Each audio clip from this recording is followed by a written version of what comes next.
Okay, so we are in the topic. Pumapasok pa. Okay, so we are talking about the nature of Jesus Christ. And tonight we will continue the lesson about the deity of Jesus. Last week, pinag-aralan natin yung humanity of Jesus. Why do we need to talk about humanity of Jesus? Because our belief is that Jesus Christ is God who became human being. Okay, that's why we believe that Jesus Christ became human. Meron kasing mga Christians, okay, some Christians do not believe that Jesus Christ is human. For them, Jesus Christ is God. Okay, for them, Jesus Christ is God, even though he is assuming a human body. Okay, but we do not believe on that. Para sa atin, when Jesus Christ became human being, He is human. Okay? He removed His deity. Inalis niya yung kanyang pagka-Diyos. And we will discuss that tonight. Okay, now we also discuss the deity of Jesus. Although He is human, but He is also God. Our belief about Jesus is that He is 100% God, but He is also 100% man. Okay, so we talk about John chapter 1, that in the beginning was the Word, and the Word was with God, and the Word was God. And also, we also discuss yung title niya as Lord. Okay, Jesus Christ is Lord. In Greek, we say Jesus Christ is Kurios, or in Hebrew, that is equivalent to Yahweh. Okay, that's why when Jesus Christ said, I am the Lord, it means he tells his disciple na he is Yahweh. Okay?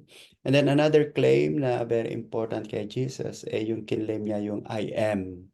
Okay, makita natin yung series na I am sa Book of John, na I am the light of the world, I am the God, I am the door of the sheep, I am the light, I am the way, the truth, the life. Yun ay equivalent ng pagpapakilala ni Yahweh o ni God na I am what I am, as he mentioned in the book of Exodus in chapter 3. Okay, so tonight, we will continue the deity of Jesus Christ. Okay? So, isa sa mga attributes na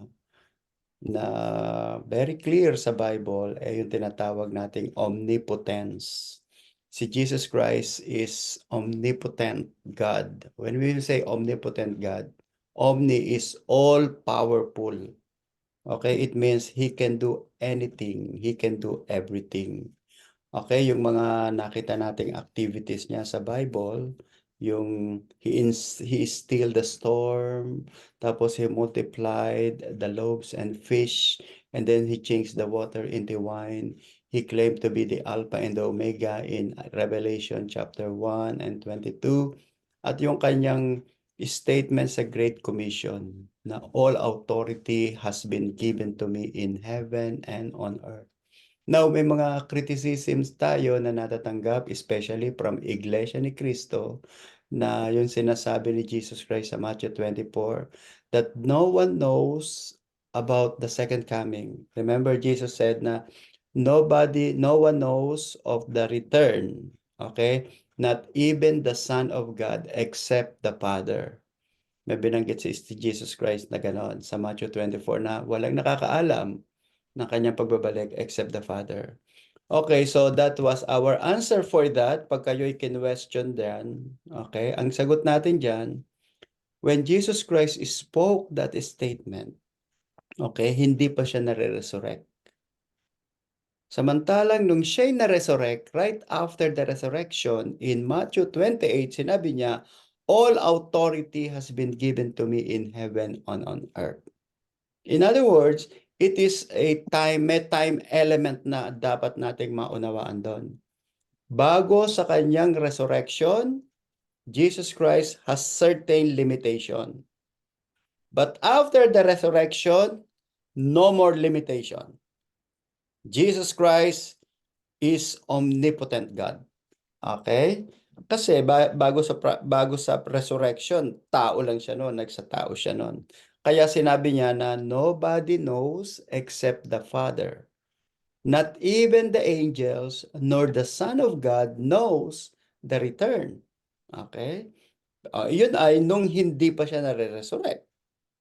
Kaya kailangan maging clear tayo dun sa position natin kay Jesus.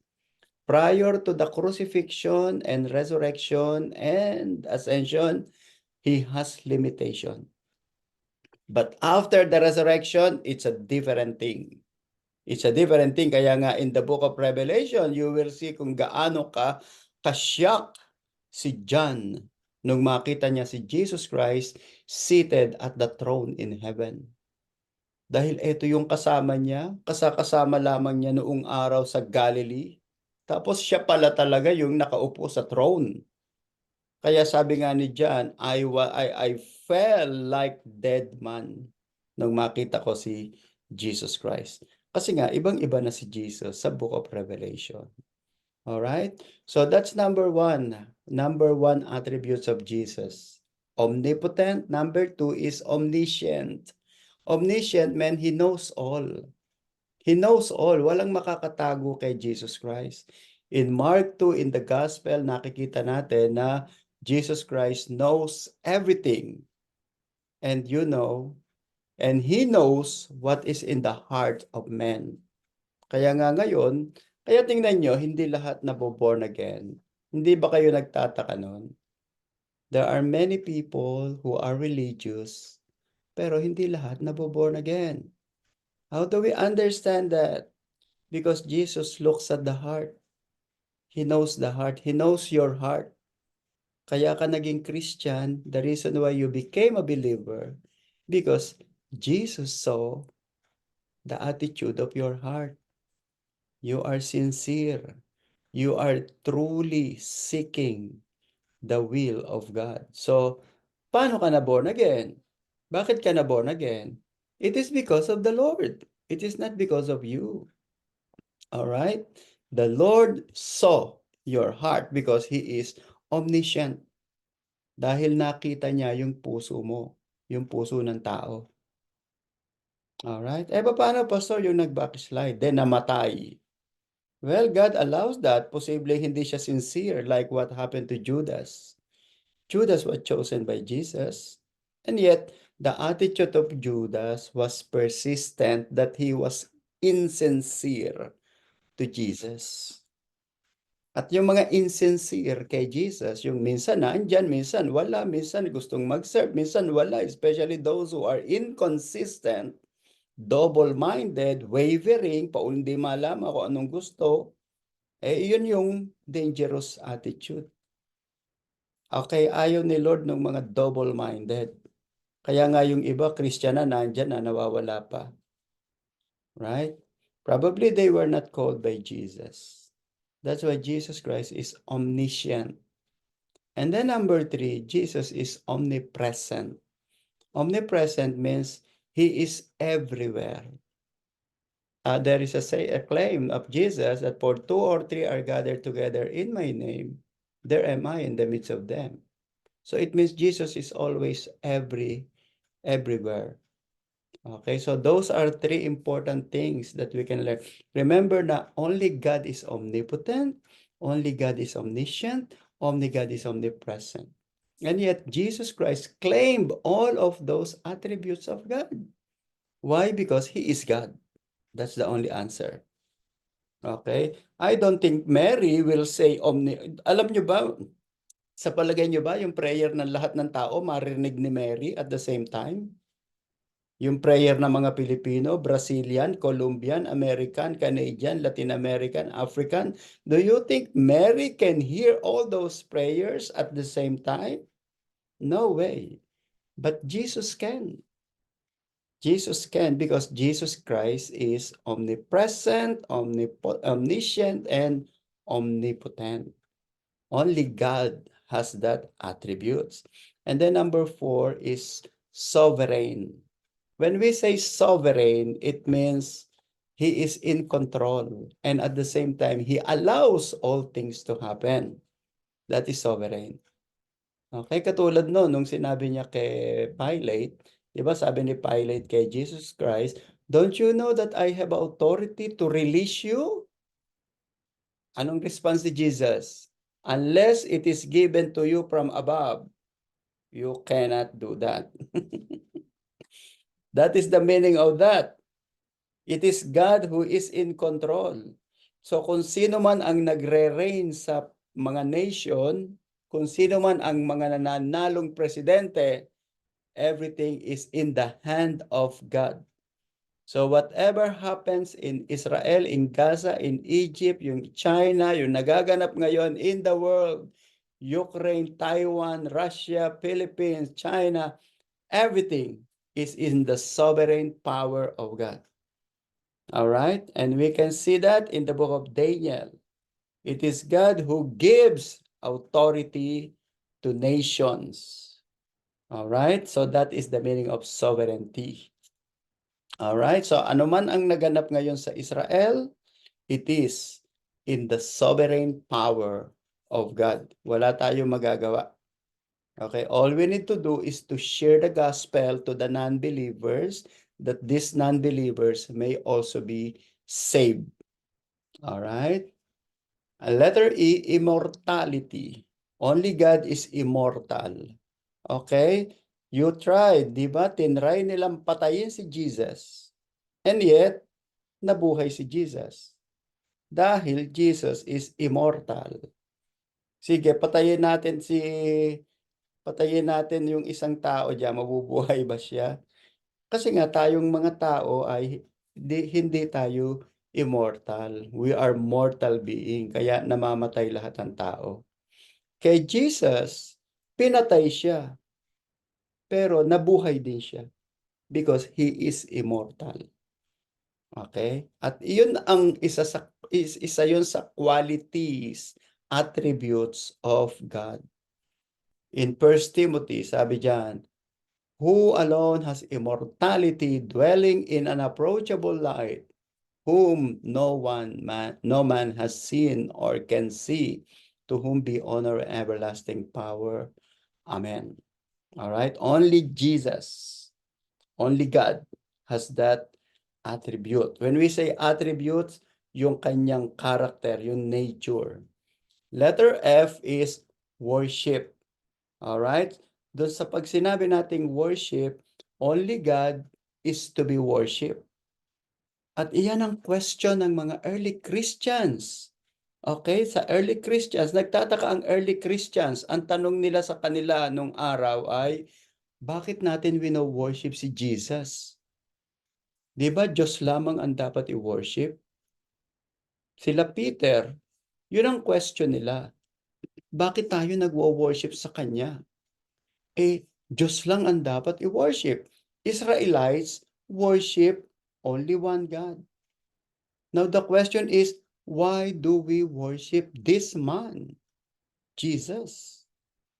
Alright? And then they realize na, pati pala mga angels nagwo-worship kay Jesus. Alright, sabi ng angels, do not worship me, I'm only an angel. Sabi ni Peter, do not worship me, I'm only a man. Sabi ni Mary, don't come to me, but go to my son. Obey what he said. Alright? So anong ibig sabihin nito? Only God is to be worshipped, not angel, not humans. And it happened to Jesus. Si Jesus winorship, pero hindi niya pinagbawalan ng tao. Hindi niya pinagbawalan ng tao. Okay? Tinanggap niya yung worship. Hindi niya sinabing, wag niyo akong i-worship dahil hindi ako Diyos. Okay? Yung angels, sabi ng angels, wag niyo akong i-worship. Don't worship me. Peter said, don't worship me. Mary said, no. But Jesus Christ accepted all worships of human being. Why? Because He is God. Alright? He is God. Okay, now, ang sabi ng Iglesia ni Cristo, Wala naman sinasabi sa Bible na si Jesus sinabi niyang siya ay Diyos. How do you answer that? Hindi niya sinasabi na siya ay Diyos. Ito ang sagot natin. This is very important. Okay? Ang sagot niyo ay, wala din naman sinabi si Jesus Christ na ako'y hindi Diyos. Okay? Very clear si Jesus Christ, hindi niya sinabing hindi ako Diyos. Okay? Pero lahat ng mga ginagawa ng mga tao about God ay inaccept niya yon. Alright? Kaya tayo, makikita natin sa Bible na Jesus didn't say, I am God. Walang ganun kasi binanggit sa Bible eh. Pero may binanggit doon na ang sabi sa John chapter 8, Jesus Christ made himself equal with God. That's why the Jewish people wants to kill him. Because Jesus made himself equal with God. I think it is in John chapter 5. Sorry, I think it is in John chapter 5. Again, sabi ko nga, pag kayo'y kinriticize ng mga unbeliever, ng mga hindi naniniwala kay Jesus as God, tell them, Jesus never say, I am not God. Walang ganon. Wala siyang binanggit na ganon. Kundi sinabi niya na He is equal with the Father. Okay? Then letter E, did Jesus give up some of His divine attributes while on earth? Ang sabi kasi natin dito sa Philippians chapter 2 verse 5. Ito yung isa sa mga question natin kasi dito. Philippians 2:5, let this mind be in you which was also in Christ Jesus, who being in the form of God, did not consider it robbery to be equal with God, but made himself of no reputation, taking the form of a servant and coming in the likeness of man. So ang question kasi natin dito ay, yung Diyos ay naging tao. Tapos, inalis niya ang kanyang pagka-Diyos. Inalis niya ang kanyang pagka-Diyos. Yun yung sabi sa verse 7. Made himself of no reputation, taking the form of a servant. So, ginawa niyang servant ang sarili niya, coming in the likeness of man. Ang tawag natin doon ay kenosis. He empty himself. Letter A, sabi dito, kenosis theory originated from Germany in 1860 and England in 1890. Holds that Christ gave up some of his divine attributes while he was on earth as a man. Greek, kino, means to empty. Inalis niya yung kanyang pagka-Diyos. Kaya nga, inempty niya ang sarili niya. According to this theory, Christ gave up his omnipotence, omniscient, and omnipresence, a voluntary self-limitation which carried out in order to fulfill his work of redemption. Alright. So kung napanood nyo yung, halimbawa, napanood nyo yung, ano ba yung movie na The Beauty and the Beast? Ano ba yun? O Cinderella. Yung mga children's classic. Di ba meron doon tayong tinatawag na fairy godmothers? Yung mga fairy godmother, meron silang hawak na magic wand. Tapos, yung kanilang covenant, yung magic wand na yun, itinatago nila at hindi nila gagamitin. Because they want to live like a human being. So, kwento lang yon. Kwento lang yon, di ba? Yung kanilang magic wand, itinago nila, tapos hindi nila gagamitin ang magic wand kasi nakatago. So, ganun ang nangyari kay Jesus. Si Jesus Christ, meron siyang glory, meron siyang power, at yung power na yon ay isinet aside niya. Tapos namuhay siya bilang ordinary person. For what purpose? He wants to live like a human being. Number one, to save humanity. Number two, That's number one, ha? To save humanity. Number two, to represent humanity to God. Nirepresent tayo ni Jesus sa Diyos. Anong ibig sabihin natin na nirepresent tayo ni Jesus? Ang Diyos ay kakaiba siya kaysa sa tao. Iba ang Diyos, iba ang tao. Iba ang nararamdaman ng Diyos kaysa sa nararamdaman ng tao. Lalo na tayong tao, fallen tayo, fallen. Makasalanan tayo. Now, Jesus Christ became like one of us. God experienced what we are experiencing now. Yung nararamdaman natin, naramdaman yon ng God. Tung siya ay naging tao. Kaya tuloy, kaya niya tayong unawain. At kaya niya tayong patawarin sa ating mga kasalanan dahil na-experience niya yung struggle nating mga tao. That's the meaning of kenosis. He emptied himself and then he became like one of us. Kaya yung struggle natin na tayo ay nagkakasala, tayo ay tinetempt, yun ay naramdaman ni Jesus. Ang kaibahan natin kay Jesus, si Jesus Christ ay 100% connected sa Father. Tayo, hindi natin ginawa yon. Kaya tuloy, nagfe-fail tayo. Si Jesus, hindi siya nag-fail kasi 100% connected siya sa Father. That's the difference. Alright? At ito ang nangyari kay Jesus Christ, kaya niyang unawain yung ating mga kahinaan. Kaya ngayon, kung sino man lalapit sa kanya, papatawarin niya. Paano yung hindi lumapit? Bakit niya papatawarin yung hindi naman humihingi ng kapatawaran? So yun lamang kaya nga may mga tao na hindi pwedeng maligtas. Bakit sila maliligtas? They don't recognize their sinfulness. Okay? So yun lamang nag-a-accept na sila'y makasalanan at yun lang nag-a-accept na si Jesus ang makakapag-save sa kanila, sila lamang ang pwedeng patawarin ni Jesus. Alright, so that is it. Letter B, the truth is Jesus made himself nothing, but not giving up some of his divine attributes. The nothingness includes change of role and status, not essential attributes or nature. Bagamat si Jesus ay tao, pero naandun pa rin ang kanyang pagka-Diyos. Meron lang siyang isinet aside. Ano yung isinet aside niya? Yung kanyang omnipotent, omnipresent, omniscience, at yon ay voluntary. Ginawa niya yon. Okay? Kahit siya ay tao, pero naandun pa rin ang kanyang nature na Diyos.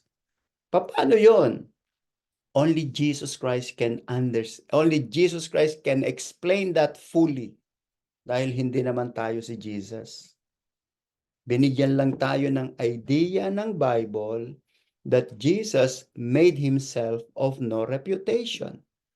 And he took the form of a servant.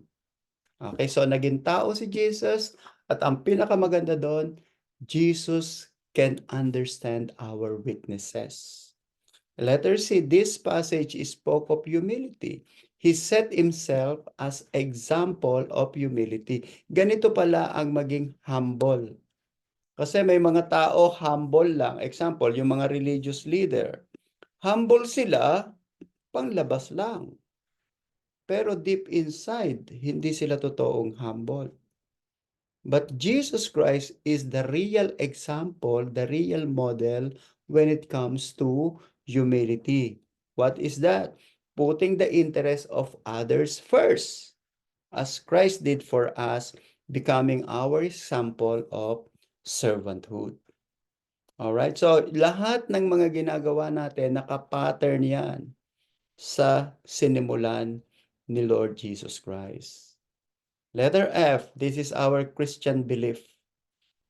The Son took to himself a truly human nature, and that Christ's divine and human natures remain distinct and retain their own properties, yet they are eternally and inseparably united together in one person or one being, and it is unique. So kay Jesus Christ, siya ay Diyos 100%, siya ay tao 100%. Magkasama, hindi yung 50% God, 50% human. Hindi ganon si Jesus. Okay? Hindi siya 50% na Diyos, 50% na tao. Para sa kanya, para ang belief natin, Jesus is 100% God, Jesus is 100% man, and that is unique, combined in one. Our question is, paano nangyari yon? That is the work of God. Only God can do that. Only God can do that. So what is our conclusion about the divinity of Jesus? Christ is fully divine and fully human. Colossians 2:9. For in him dwells all the fullness of the Godhead bodily. Alright, nasa kanya yung lahat ng attributes ng Diyos, pero siya ay tao. Okay, now ngayon, nung siya'y na-resurrect, nagkaroon ng total changes. Okay, nung siya'y na-resurrect, yun ang bago na 100, ano na yon, glorified body. We're talking about, yung pag sinabi nating 100% God, 100% human, yun ay nung siya ay tao pa dito sa daigdig.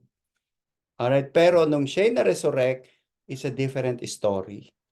It's a different story. Did Jesus say he is God? Did Jesus say he is not God? Okay? Yun yung sinasabi ko sa inyo. Kung ang mga iglesia ni Kristo ay ku-questionin yung sabing, hindi naman sinabi ni Jesus Christ na Diyos siya.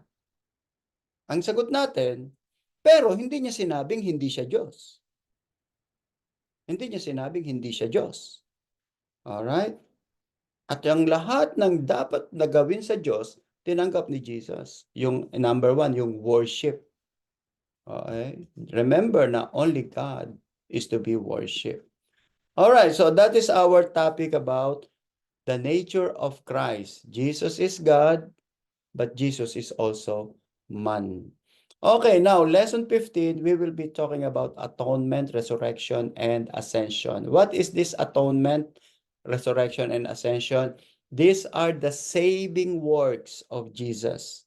Ito yung mga ginawa at na-accomplish ni Jesus Christ. Number 1 is atonement. What is atonement? Atonement is the work of Christ did in his life and death to earn our salvation. Okay? A, the cause of atonement. The love and justice of God. God loves the world, but he requires to find a way that the penalty due to us for our sins would be paid as propitiation. Okay, lahat tayo ay makasalanan at lahat tayo ay dapat parusahan. Okay? Now, because God loves us and God is a God of justice, kailangan pagbayaran natin ang ating mga kasalanan. Example natin, sige nga, pagbibilangin mo ang kasalanan mo simula nung ikay ay naging isang tao, baka kulang ang encyclopedia sa dami ng kasalanang nagawa natin kung ililista mo ang lahat ng kasalanan at kasinungalingan. Now, God loves me. Okay? But God demands justice. Kailangan pagbayaran mo yung kasalanan mo. Bagamat mahal ka ng Diyos, pero dapat pagbayaran mo yung kasalanan mo. Now, ang question, mababayaran mo ba yon? Hindi. So, eto si Jesus. Si Jesus Christ na lamang ang paparusahan instead na ikaw. Ang kailangan mo lang ay maniwala kay Jesus Christ. Iyon ang ibig sabihin ng atonement. Imbis na parusahan ka, ang pinarusahan si Jesus. So, sino nagbayad ng kasalanan mo ngayon? Si Jesus. So, yung kasalanan mo na nakasulat sa langit, binura ng Diyos because Jesus Christ paid for your sin. Kaya nga ang prayer natin, tingnan nyo ang prayer natin. Di ba? Sabi, forgive our debt as we forgive those who trespass against us. Forgive our debt. Ano yung debt mo? Ano yung utang mo? Patawarin mo kami sa aming mga utang. Ano yung utang mo? Yung kasalanan mo. Dapat bayaran mo yon para mapatawad ka. So si Jesus ang nagbayad sa utang mo sa Father. Anong pinambayad ni Jesus? Yung dugo niya. Yung blood of Jesus. B, the necessity of atonement. God can choose not to save humanity, and the atonement was not absolutely necessary for him. But as a consequence of God's decision to save humanity, the atonement was absolutely necessary. Sabi nga natin, si Lord, pwede namang itapon tayo lahat sa impyerno. Because God loves us. Yun ang point doon. Dahil mahal tayo ni God, so si God na rin ang gumawa ng paraan para masave tayo. Kasi kung hindi siya gagawa ng paraan, walang makakapunta ng heaven. Sayang naman, ginawa niya ang heaven. Ginawa niya ang mga tao. Tapos, mapapapunta lang lahat sa impyerno. Para bang ganito, gumawa ka ng magandang project. Tapos, itatapon mo lang sa basurahan. Pinaghirapan mo yung napakaganda mong project. Tapos, itatapon mo lang sa basurahan. No way. Okay, so eto si God. Ginawa ka niya, tapos itatapon ka lang niya sa impyerno?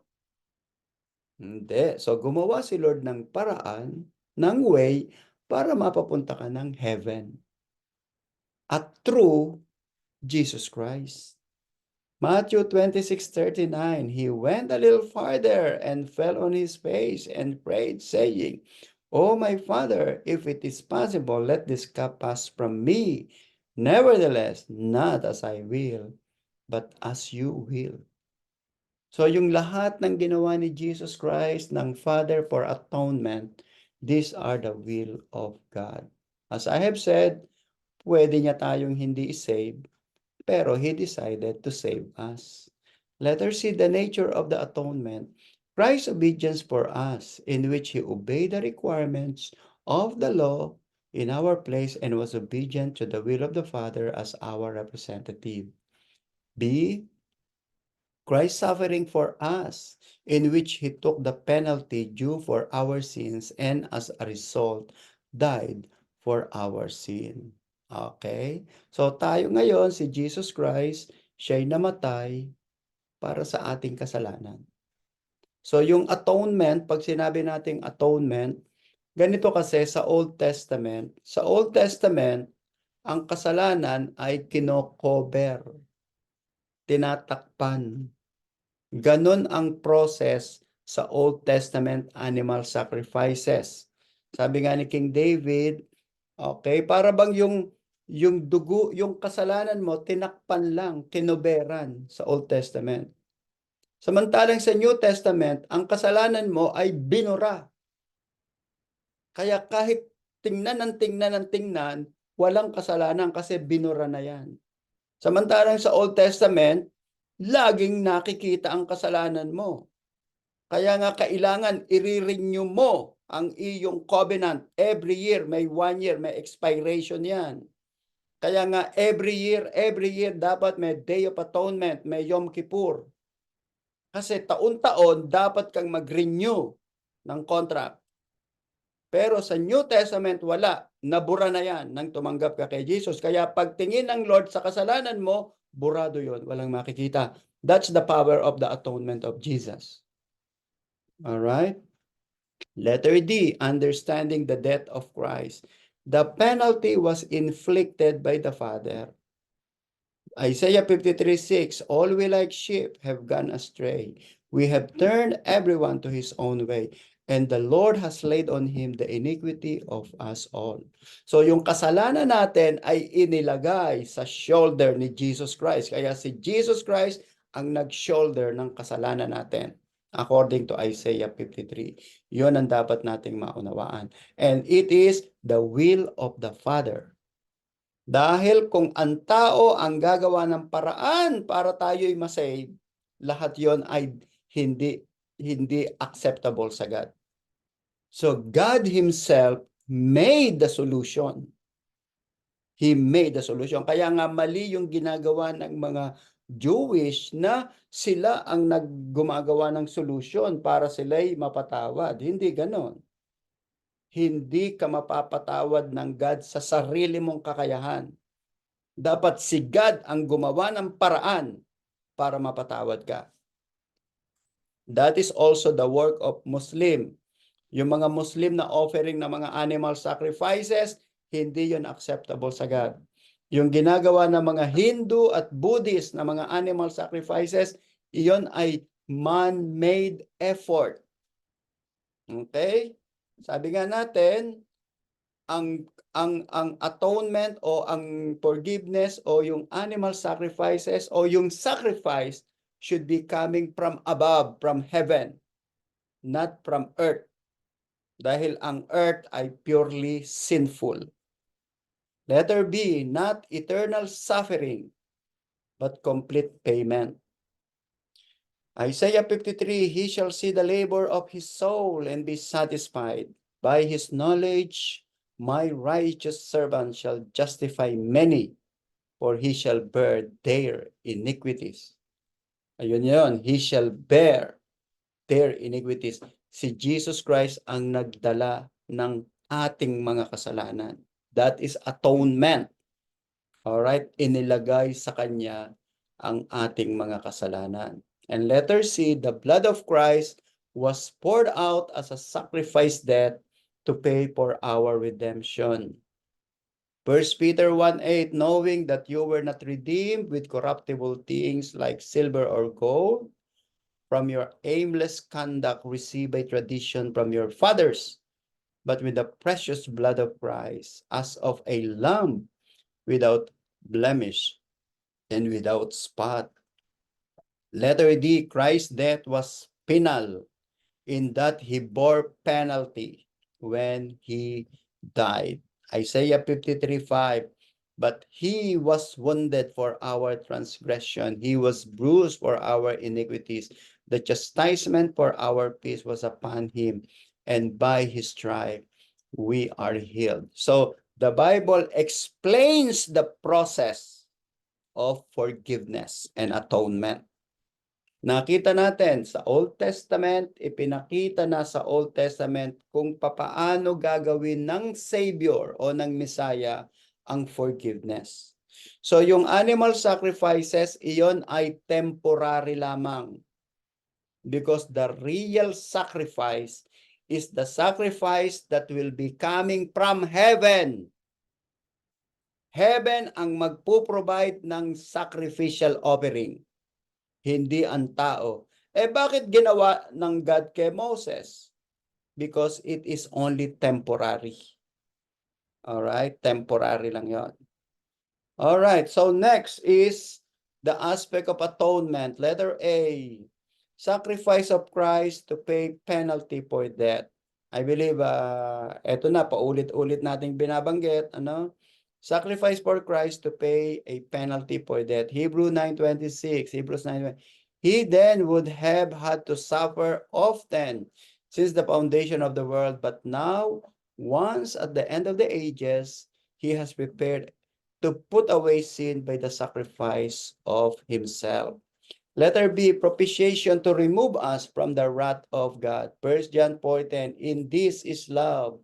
Not that we love God, but He loved us and sent His Son to be propitiation for our sin. Ano yung ibig sabihin natin ng propitiation? Yun yung kasalanan natin na inaalis.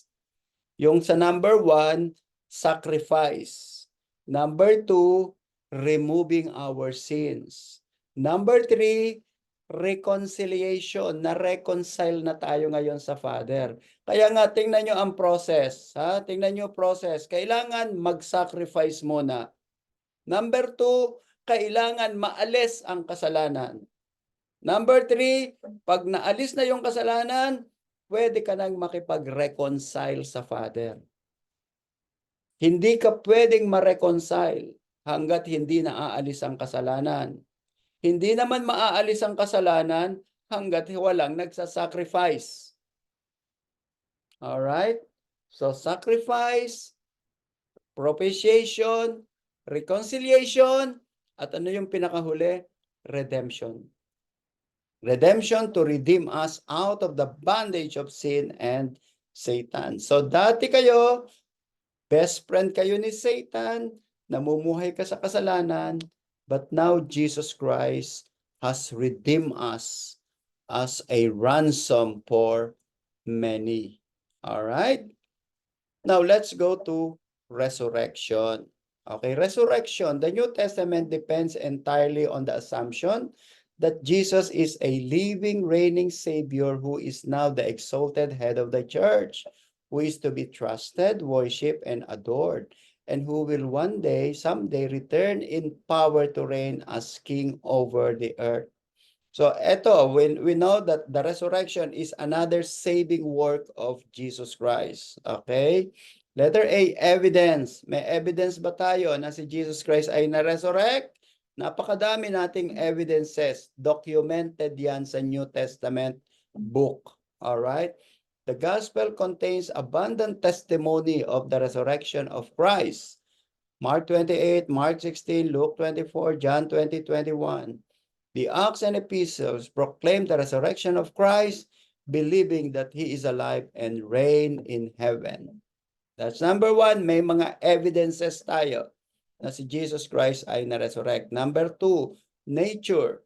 When Jesus rose from the dead, He was the first fruit of a new kind of human life, a life in which His body was made perfect, no longer subject to weakness, aging, or death, but able to live eternally. All right, so Jesus Christ is no longer subject for death. Hindi na siya mamamatay. Kasi siya ay namatay na, and then nagkaroon siya ngayon ng glorified body. Ganyan ang mangyayari sa atin. Okay, kaya nga yung ating body ay katulad ng body ni Jesus, hindi katulad ng body ng angels. Ang body natin ay mas superior kesa sa body ng angels. Okay? Mas superior tayo sa angels kasi yung body ni Jesus ay mas superior sa angels. That's why the Bible said we will have similar body of Jesus Christ. All right? Significance. It ensures our regeneration because our new birth is connected with His resurrection. Nung na-born again ka, nagkaroon ka ng Holy Spirit, yun ngayon ang guarantee, okay, that you will have a glorified body someday. 1 Peter 1:3, Blessed be the God and Father of our Lord Jesus Christ, who, according to His abundant mercy, has begotten us again to a living hope through the resurrection of Jesus from the dead. Letter B, it ensures our justification because we are no longer guilty but righteous before God. So, what happened dun sa ano ba yung process? Okay, eto, dito sa significance, ipinapakita dito yung process. Okay? Yung significance nito sa ating buhay. Number 1, because of the resurrection of Jesus Christ, nagkaroon ngayon ng bagong race dito sa daigdig. Ano ang unang race dito sa daigdig nung nag-create si God ng mga tao? Adamic race, lahi ni Adan. That is what we call the first race in this world. Now, when Jesus was resurrected, there was a new race, bagong lahi na kinreate ni God dito sa daigdig. Kaya nga ang tawag natin dyan, new creation. Yung new creation na yon, it's a very different creation in this world. Okay? It is a new creation. Remember, God is the creator. And then after the resurrection, God created a new race. At yung new race na yon, yun yung regenerated. Kasama tayo doon. Okay? Bagamat tayo ay nakatira dito physically, but unknown to many people, there is a new creation. At yung new creation na yon, only people who had been regenerated can understand it. Ang nakakaunawa lamang ng new creation, yung mga na-born again. Pag hindi ka na-born again, sasabihin mo, ayokong ma-born again. Satisfied na ako dito sa religion ko. Alright? They are too ignorant because they don't understand the meaning of regeneration. Okay, sa atin, na-experience natin yon. Now, ngayon, kailangan natin pag-aralan so that we can explain these things when somebody asks you question about born again. Always remember, born again is not a religion. Okay, so last Sunday, kahapon, kung napakinggan nyo yung preaching ko about the Spirit of the Lord is upon me. Kung hindi nyo napakinggan, please watch my preaching. Dahil I explain on that preaching the meaning of the Spirit of God in us. Okay? And this is the meaning of regeneration.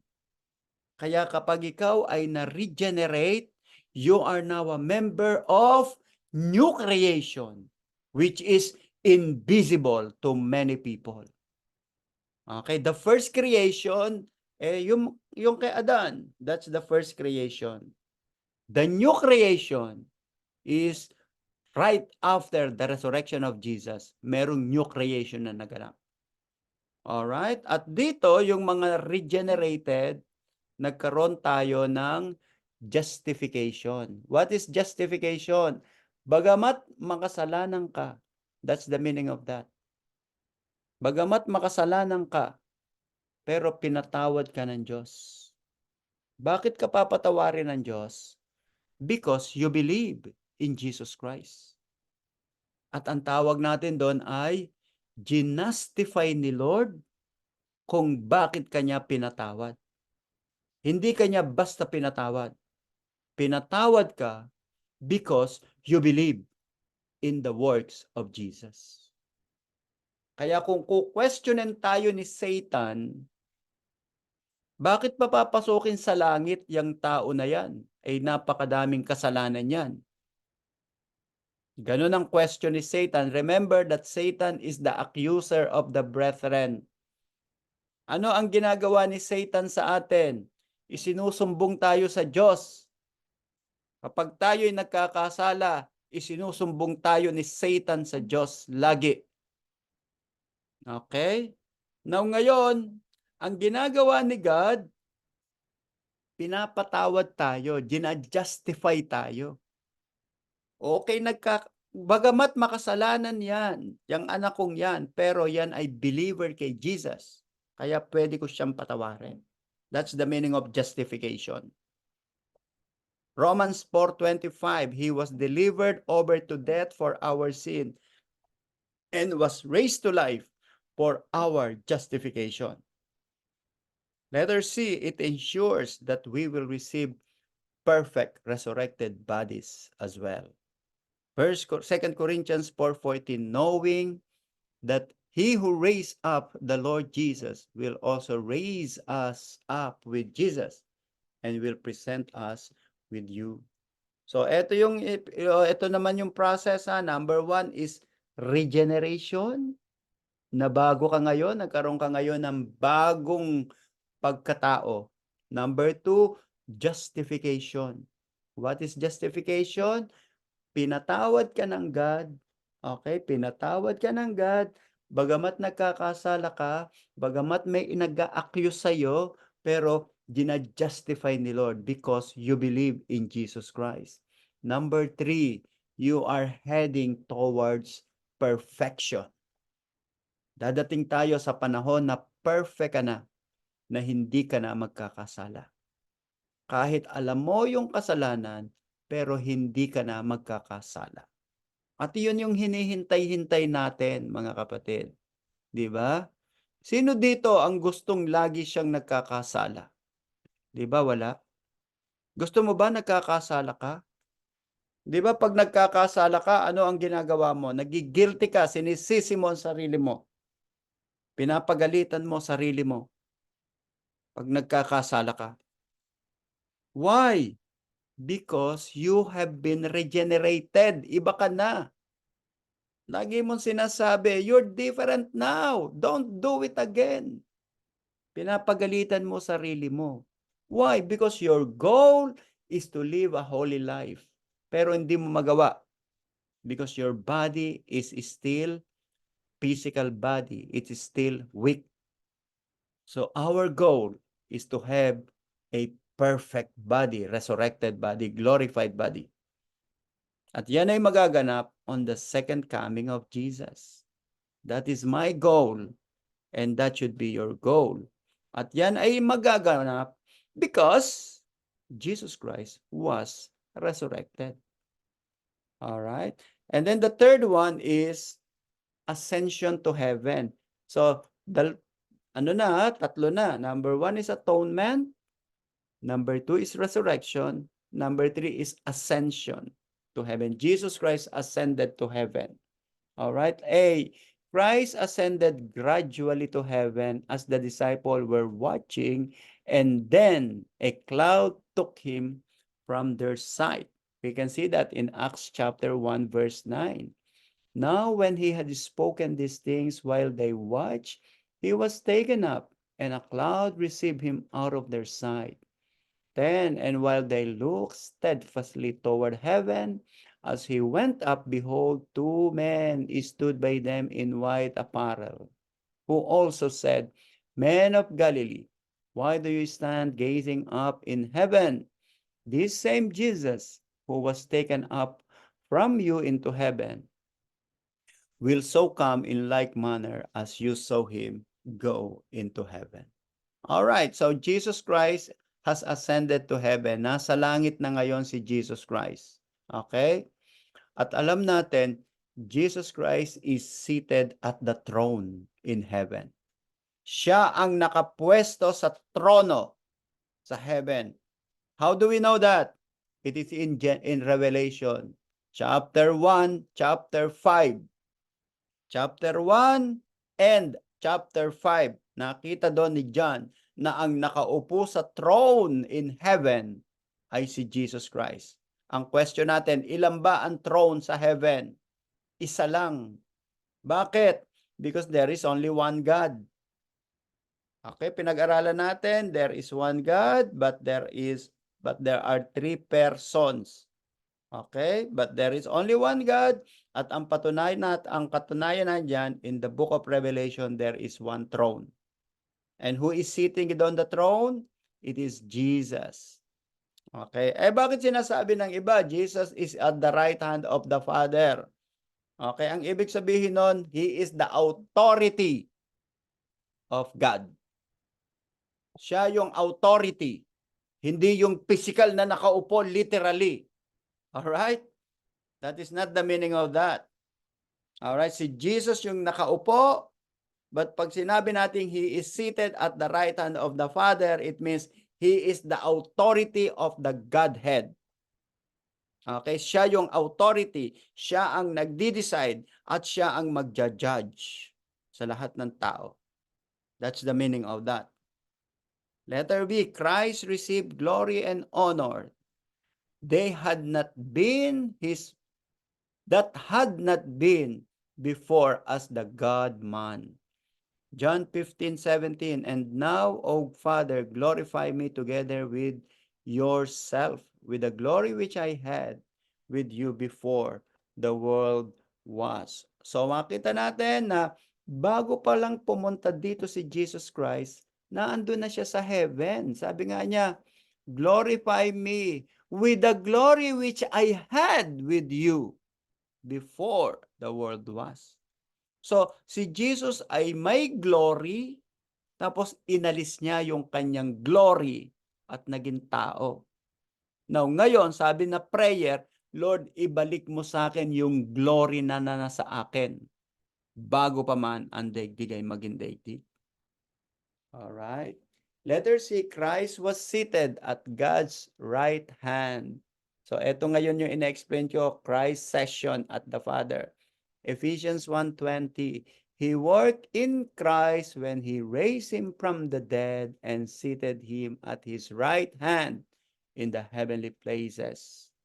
Hebrews 8:1, Now this is the main point of the things we are saying. We have such a high priest who is seated at the right hand of the throne of the majesty in heaven. Okay, so the language is confusing. Para bang, eto si Father, tapos naandun sa right hand niya si Jesus. Okay, but actually, there is only one throne in heaven. And the one who's seated on the throne is Jesus. And Jesus is the right hand of God, of the Father. Ang ibig sabihin nun, He is the authority of God, head in the entire universe. Yun ang ibig sabihin nun. Letter D, we are united with Christ in every aspect of His work of redemption.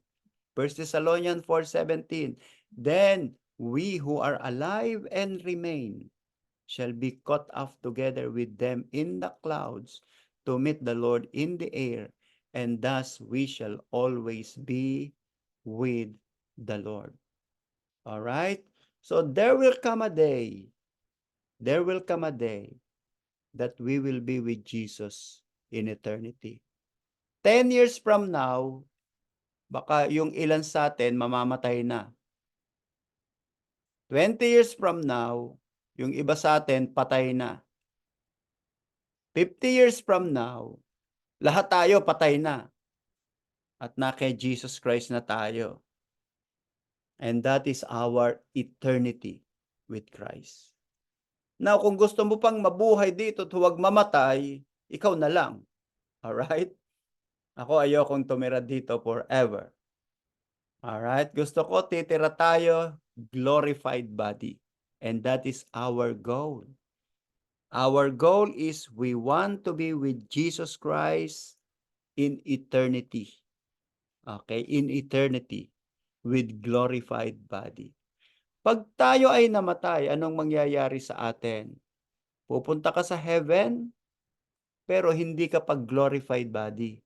Ang pupunta sa heaven ay yung iyong soul, yung tunay na ikaw. At yung tunay na ikaw ay maghihintay pa ng final redemption.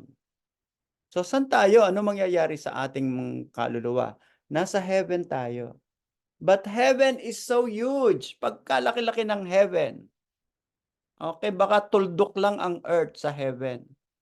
Eh dito nga sa earth, hindi tayo magkakitaan, hindi tayo magkita-kita. Ang layo-layo ng Israel sa Amerika, sa Philippines, sa ano. Sa heaven pa kaya?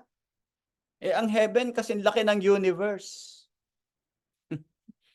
So, ibig sabihin, napakalaki ng heaven. Okay, iba yung tinatawag nating throne of God. Yung throne of God, it's a place kung saan nakapwesto ang God. Eh, paano yung mga namatay? They have a different place. Pero on the final day, lahat tayo ay haharap dun sa throne of God. Ano ang purpose natin? Upang tanggapin ang ating reward, hindi yung judgment. Sa Bible, pag sinabi nating judgment day, dalawa ang ibig sabihin nun. Number 1, lahat ng believers ay tatanggap ng reward. Yun yung judgment natin. Judgment, bibigyan ka ng reward ni Lord sa lahat ng ginawa mong goodness for Jesus. Ano naman yung judgment ng mga non-believers? Instead of reward ang tanggapin nila, punishment ang tatanggapin nila sa God. Kaya nga magkaiba ang nature ng judgment. Judgment sa atin, tatanggap ng reward. Ang judgment sa kanila, tatanggap ng punishment. Papaano kung ang reward mo ay maraming kang reward, marami mga gold, medals, o mga crown. Anong gagawin mo sa reward mo? I-offer mo din yon at the feet of Jesus. I-offer mo din yung kay Lord. Paano sasabihin ng iba, Pastor, okay na sa akin, maligtas lang.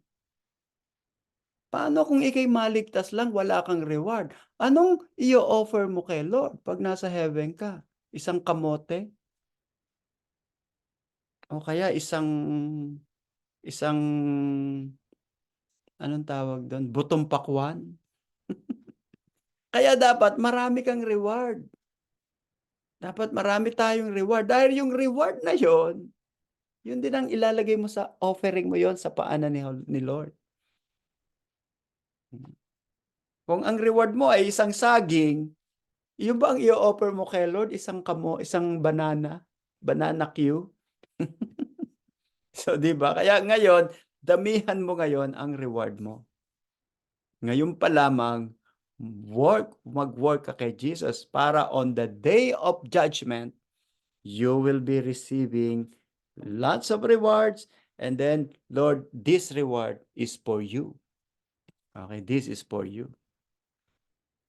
All right, now let's go to our last topic for tonight. The offices of Christ and the works of the Holy Spirit. There are three major offices. So tatlo, sanabi natin, tatlo yung saving work ni Jesus kanina. Number 1 is atonement. Number 2 is resurrection. At lahat yan ay merong relevance sa atin. Atonement, forgiveness of our sin. Resurrection, tayo din ay magkakaroon ng glorified body. Number 3 is ascension. We will be with Jesus forever and ever. Lahat yon ay mangyayari because of the saving works of Jesus. Okay, hindi saving work natin, kundi si Jesus. Tayo lamang ang recipient nun. And then lesson 16. There are three major offices among the people of Israel that had been foreshadowed by Christ's own work in different ways. Prophet, priests, and kings. Kaya yung prophet, si Jesus ang tunay na prophet. Yung priest, si Jesus ang tunay na priest. Number 3, king, si Jesus ang tunay na king. Alright, let's go to prophet. He is the one about whom the prophecies in OT were made. Luke 24:27. And beginning at Moses and all the prophets, he expounded to them in all the scriptures the things concerning himself, Matthew 5:17 and John 5:29. These are the references. So, ang ibig sabihin nito, ang prophet, the prophet relays the message of God to people. That's the work of prophet. The prophet relays the message of God to people. Example, Moses. Moses received message from God, and then Moses share it with people. Samantalang si Jesus, siya mismo yung Diyos. Hindi na niya kailangan pa si Moses, kailangan pa niya ang message from God. Si Jesus Christ, siya mismo yung God na nagre-relay ng message sa tao. Kaya nga, he expounded to them in all the scriptures the things concerning himself. Alright? Hindi niya kailangan ang message from God dahil siya mismo yung God. Samantalang itong mga prophet, thus says the Lord. This is what the Lord said. This is what the Lord told me. Hindi ganon si Jesus. Kasi yung kanyang kanyang nature, siya mismo yung nagko-convey. Alright? Letter B, he was not merely a messenger of revelation from God like all other prophets, but was himself the source of revelation from God. Siya mismo, kanya mismo. So, mismong sa Diyos mismo. Kaya nga, ang daling mag-explain ni Jesus. Si Jesus Christ, yung kanyang statement, madaling nauunawaan. Pero yung mga prophets, mahirap. Mismo nga mga prophet, hindi nila nauunawaan yung kanilang mga statement. Hindi nga nila nauunawaan ang sinasabi nila. Okay? Hebrews 1:1. God who at various times and in various ways spoke in time past to the fathers by the prophets, has in these last days spoken to us by his Son, whom he had prophesied heir of all things, through whom also he made the world. Ito yung explanation dito ng Hebrews. In the past, God spoke to the people through prophet or by the prophet. But in our last days, God mismo ang nangusap sa tao in the person of Jesus Christ. Kaya iba yung work ni Jesus as prophet. Number 2, as priest. As priest, ganito naman ang trabaho ng priest. So yung prophet, yung message ng God, dadalhin sa tao. Ang priest naman, ang message ng tao o yung concern ng tao ay dadalhin sa Diyos through priest. Okay, kaya nga ang mga priest, sila ang kumukuha ng offering. Tapos i-offer nila kay Yahweh. Trabaho yon ng priest, hindi ng prophet. Kaya iba ang work ng prophet, iba ang work ng priest. Alright? Christ as priest, he offered a perfect sacrifice for sin. Hebrews 9:12, not with the blood of goats and calves, but with his own blood he entered the most holy place once for all, having obtained eternal redemption. Ano yung most holy place? Si Jesus Christ ba nagpunta ng Holy of Holies sa Temple ng Jerusalem? Do we have account for that in the Bible? Wala. Ano yung most holy place na binabanggit dito? Ito yung heaven. Ang ministry ni Jesus Christ ay sa heaven, hindi sa earth. Kaya yung kanyang sacrifice, yun yung perfect sacrifice. Mapapansin nyo, hindi nagpunta si Jesus Christ sa Holy of Holies. Nangangaral lang siya sa temple, pero hindi siya pumasok sa Holy of Holies. Kasi ang pinasok niyang Holy of Holies ay yung Holy of Holies sa heaven. At makikita natin yon pagpunta natin ng heaven. Letter B, he continually brings us to God. Hebrews 9:24, for Christ has not entered the holy places made with hands. Ito yung ina-explain ko, which are copies of the true, but into heaven itself, now to appear in the presence of God for us. Alright? So, ito yung ina-explain ko kanina na hindi siya nagpunta dun sa Holy of Holies, kundi sa Holy of Holies ng heaven. At eto tayo ngayon, piniresent tayo ni Jesus Christ sa Father bilang priest. Kanina, dun sa pagiging prophet niya, piniresent niya ang God sa atin. Okay, so remember that as a prophet, Jesus present God to us. Now, as a priest, he presented us to God, to the Father. At si Jesus Christ lang ang nakagawa nun. Alright? Letter C, he continually pray for us. Hebrews 7:25, therefore, he is also able to save to the uttermost those who come to God through him, since he always lives to make intercession for them. Kaya nga si Jesus Christ ngayon, kahit nasa heaven na siya, naririnig niya ang mga prayers natin. Kaya nga lahat ng prayers natin, dumadaan yan sa kamay ni Lord. Alright? Hindi yan kayang gawin ni Mary, hindi kayang gawin ni Muhammad, hindi kayang gawin ni Buddha. Hindi kayang gawin ng mga santo at ng Papa. Walang pwedeng makagawa niyan except Jesus Christ, because Jesus Christ is omniscient, all-knowing. He knows what is happening in the world, and He can read our heart. And then Christ as King. Okay, tatlo na yung nagawa natin. Number 1, Christ as prophet, Christ as priest, and Christ as King. So dito sa Christ as King, it is Jesus who is in control. He is the King. Siya yung may say. Now, yung mga ginagawa na nangyari diyan kay Netanyahu, yung nangyayari ngayon sa Iran, yung nagaganap sa Hamas, Hezbollah, Houthi, lahat yan ay under the sovereign power of Jesus. Inaalaw ni Jesus Christ yan para ma-fulfill yung plano niya for the last days. Matthew 28:18, and Jesus came and he spoke to them, saying, all authority has been given to me in heaven and on earth. Ephesians 1:22, and he put all things under his feet and gave him to be head over all things to the church.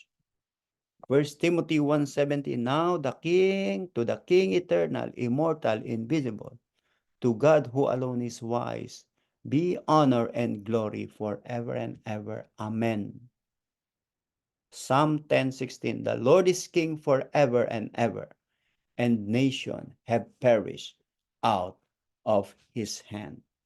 All right, so we have supported lots of passages from the Old Testament that only God is the King. And then when Jesus Christ became human being, ano ang sabi ni Pilate? Inri. Jesus Nazareth Rex Judas. Jesus of Nazareth, King of the Jew. But he is not only King of the Jew, he is also King of the entire world and the entire universe.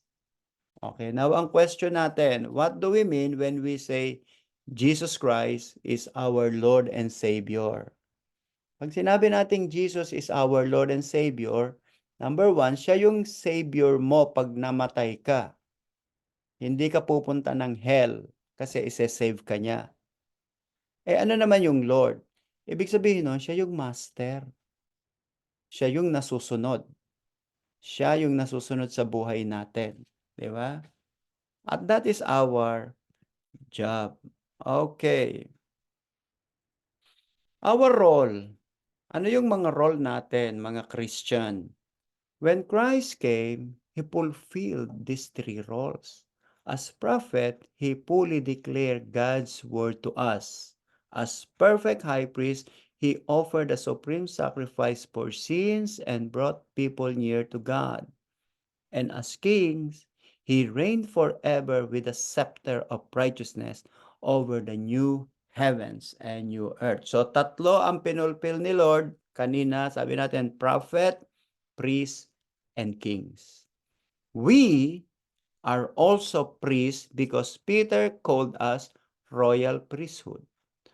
Prophet because we are encouraged to offer a sacrifice of praise, the fruit of our lips to God. And kings because Paul said that God raises us up together and made us sit together in the heavenly places in Christ Jesus. According to our materials, tayo ay partner ni Jesus. That is the idea there. Okay, tayo ay partner ni Lord na gawin yung priestly ministry. Tayo ay partner ni Lord to proclaim the message of God na ginagawa ng prophet. And then number 3, tayo ay partner ni Jesus Christ dun sa kanyang throne because Jesus Christ gave us authority to the people to preach the gospel and to bring people in the kingdom of God. Can you imagine? Dahil lang sa'yo, may mga taong pupunta ng heaven. Dahil lang sa pagsishare mo, may mga taong makakarating ng heaven. That is our authority. Okay. Letter C, therefore, for all eternity, we shall function as subordinate to Christ, yet always subject to the lordship of Christ and the supreme prophet, the priest, and the king. All right. Okay, so now let's go to our last topic, which is, the work of the Holy Spirit. The Holy Spirit is very, very important to the lives of the Christians. Si Jesus, bago siya nagsimula, kailangan muna siyang bumaba ang Holy Spirit. Ang mga early Christians, bago sila nag-go and preach the gospel, kailangan muna nilang matanggap ang Holy Spirit.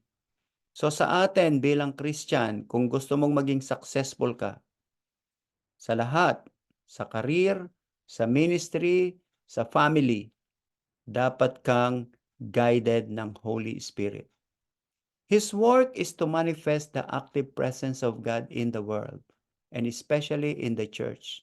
From the beginning of creation, we have an indication that the Holy Spirit's work is to complete and sustain what God the Father had planned and what God the Son has begun.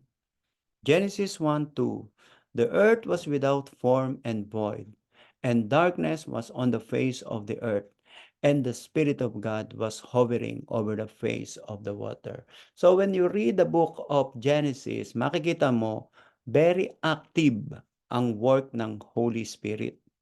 The Holy Spirit is there, moving, working with God. Letter A, the Holy Spirit empowers us in life and service to God. John 6:63, it is the Spirit who gives life. The flesh profits nothing.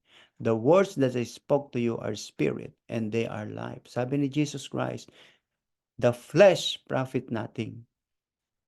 Kahit anong talino natin, kahit anong sipag natin, if you do not operate in the Holy Spirit, you will fail.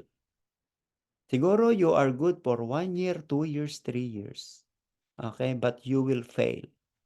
Magsasawa ka kung wala kang Holy Spirit. At ganyan ang nangyari sa mga dati kong kasamang backslide na ngayon. Apostate na, wala na sa Lord. Why? Hindi na sustain yung Christian life. Wala kasing Spirit of God. Acts 1:8, but you shall receive power when the Holy Spirit has come upon you, and you shall be witnesses to me in Jerusalem, Judea, Samaria, and to the ends of the... Ano yung power na yan? Yun yung ability mo to sustain your relationship with Jesus.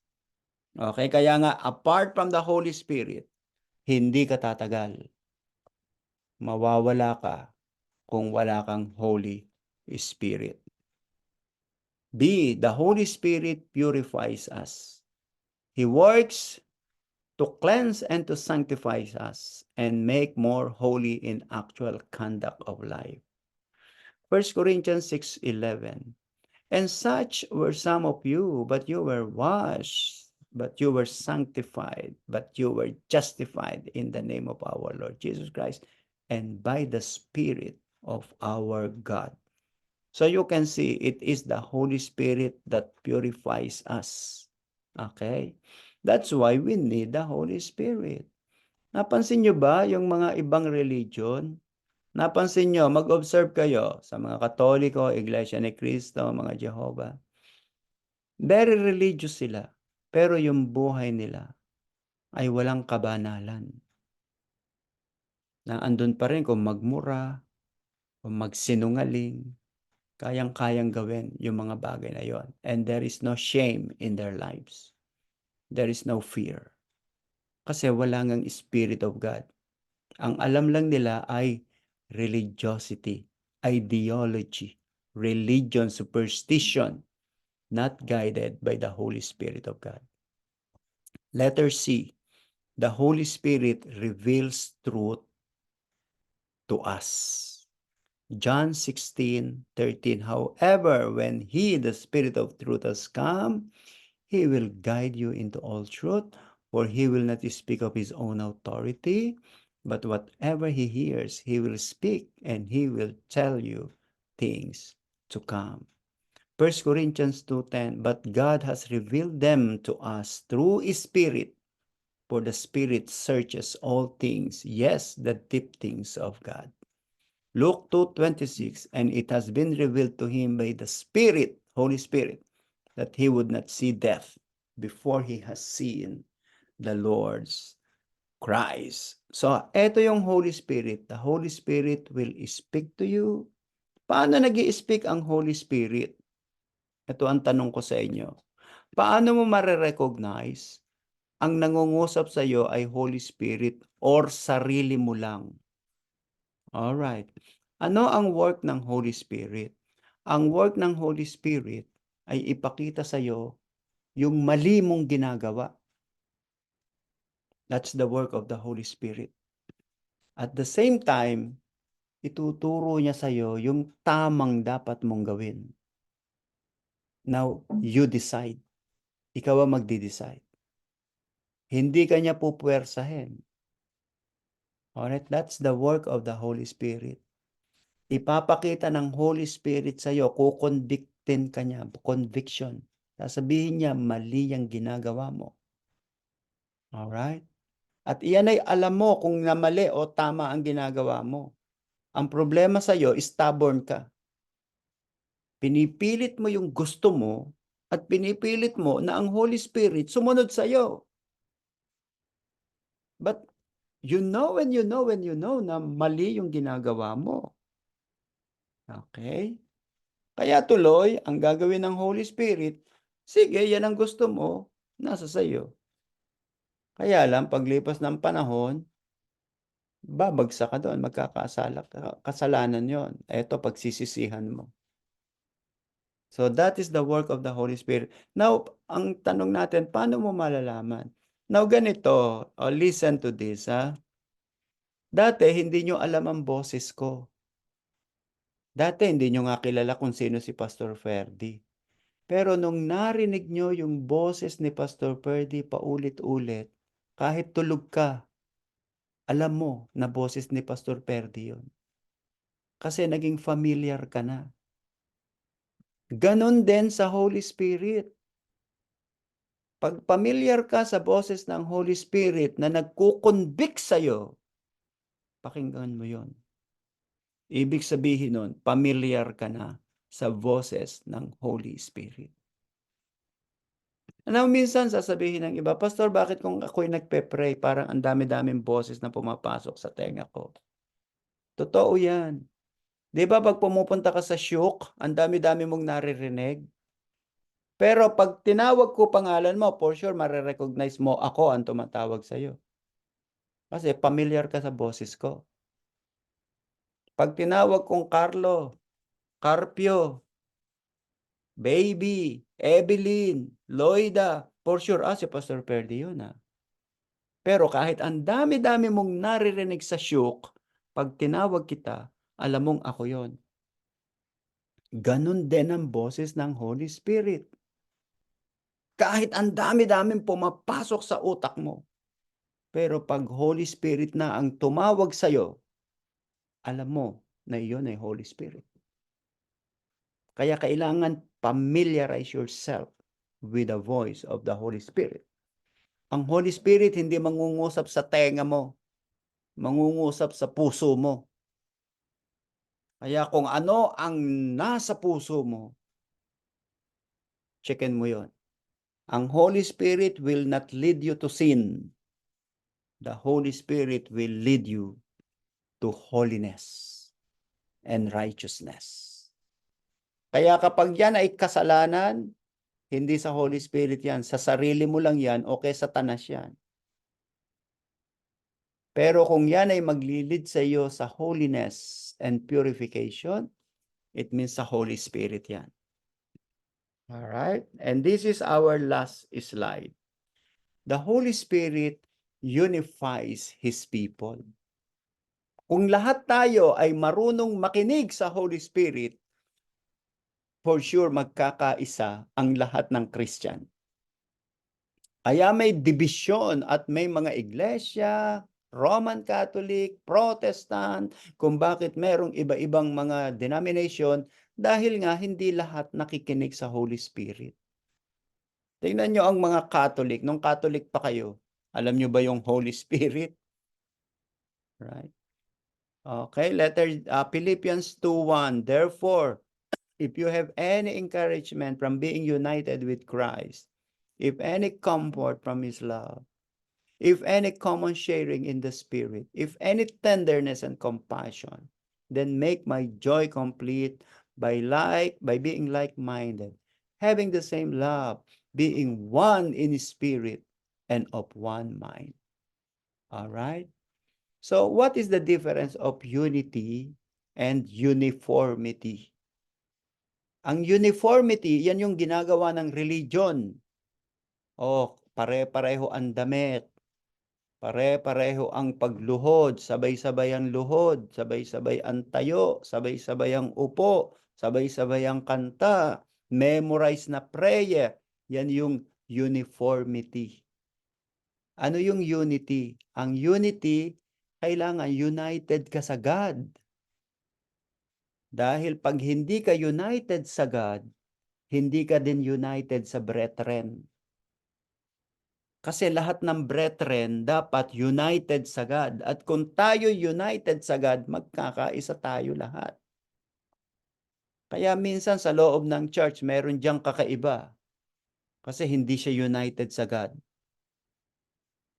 Meron dyan na salungat lagi ang pangangatwiran. Tatanong natin, ba't kaya ibang mag-isip tong babaeng to o tong kapatid na to? Kasi hindi siya united sa God. Okay, now kung siya united sa God, for sure, united siya sa mga kapatiran. Alright, and letter E, the Holy Spirit gives stronger or weaker evidence of the presence and blessing of God according to our response to Him. A, we can't bear God's word without the Holy Spirit.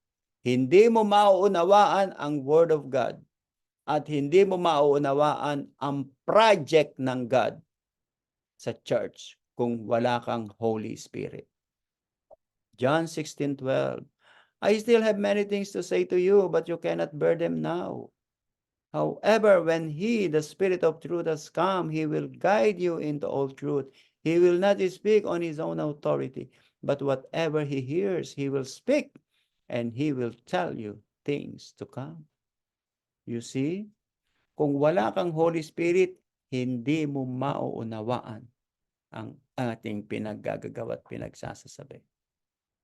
Letter B, growth depends upon our response to the Holy Spirit.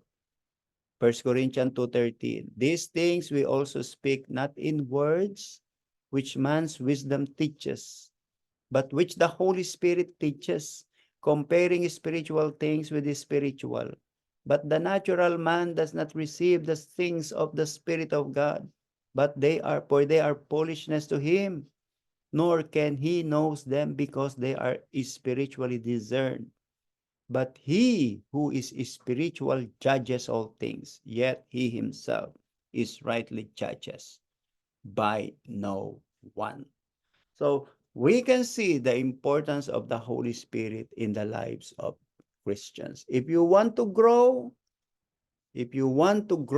and go deeper in Christ Jesus, all you need to do is to operate in the Holy Spirit. All right? For sure, meron kayong mga failures. Meron kayong mga maling decision na nagawa nung nakaraan. Okay? Mistakes doesn't mean failure. Remember that, ha? Nagkakamali tayo.